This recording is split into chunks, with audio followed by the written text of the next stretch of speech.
Hi, my name is Paul Whyte. I'm the author of a new book titled Harrow the Boys, coming from Maverick House. I've been writing for about 10 years. I came to literature sort of late. I didn't start till I was about 25, inspired by some of the amazing writers on the bookshelves behind me.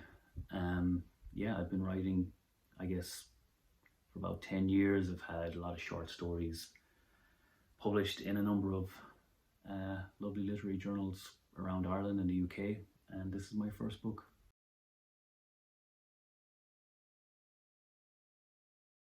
So, Harrow the Boys is a near-future thriller set in the Glen of Harrow, Tipperary, where my dad grew up originally and where I spent a lot of my childhood. So, it's set in a post-apocalyptic version of the Glen of Harrow. The Ireland, much of the Midwest, Dublin, have been flooded by rising sea levels and deformed weather systems. And the story is sort of set in a world that has kind of existed like this for a while. The book follows three friends who live in Christking in a settlement, and they are waders or scrappers, junkers, whatever you want to call them, who mostly make their living by wading down into the Glen on their truck boat, the Line of St. Mark.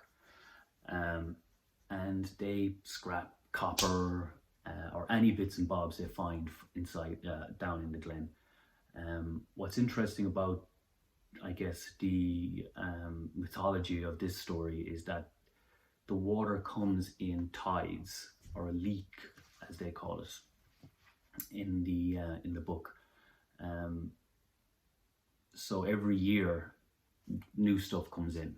So every year, there's a little bit of an opportunity to get a little to farm more stuff. So we follow the boys as they go down into the Glen for a final wade before they head off for their new job, and the story kind of follows what happens during that trip.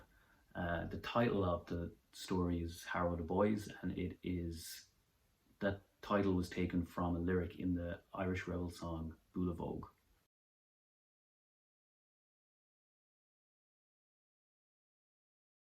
Climate change was certainly something that I had to look at when I was writing the book, because you can't write a story about a flooded Ireland and not, I guess, have a couple of ideas as to how it did get flooded. So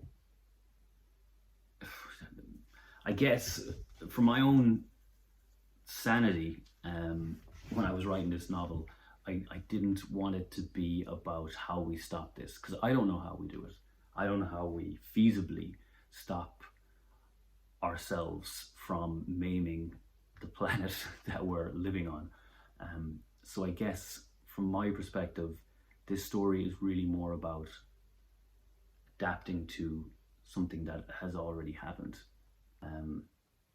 That was one of the things that kind of drew me to the climate change element of the story.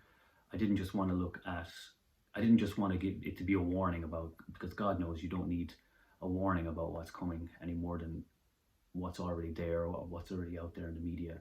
I wanted to kind of look at what it would be like to survive, what it would be like to,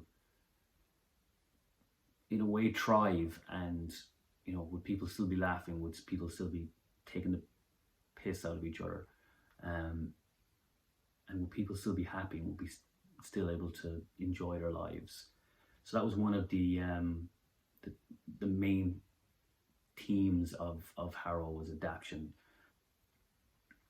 Obviously, as well, one of the things I wanted to explore with the Bula Vogue element was the kind of mythological underpinnings or foundations of these stories that kind of sit with us all our lives in the guise of these rebel songs. They're sort of taking away the colonialistic elements that are certainly in the story, but are not there on the face of it, staring you in the face.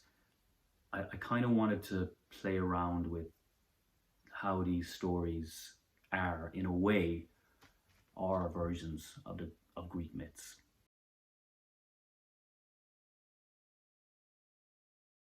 So if you enjoy getting lost, if you enjoy a good adventure, if you enjoy science fiction. If you don't enjoy science fiction, it's for you, because it's kept as grounded as I could keep it.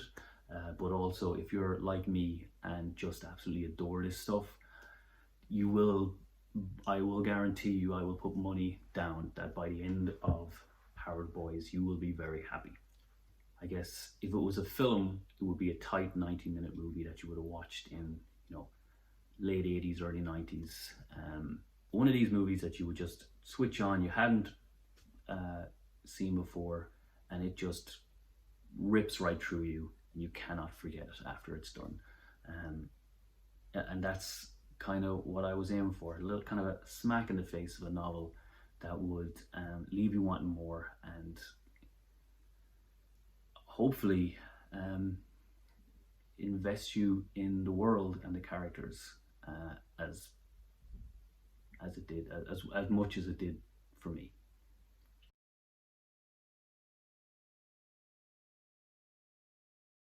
Okay, so you can currently download Harrow the Boys from Amazon, from Google, from iTunes, all those good places. The digital release happened on June 2nd, and we will have a physical release. I will have a physical one of these on the 2nd of September, I believe, in all good book shops. Thank you very much.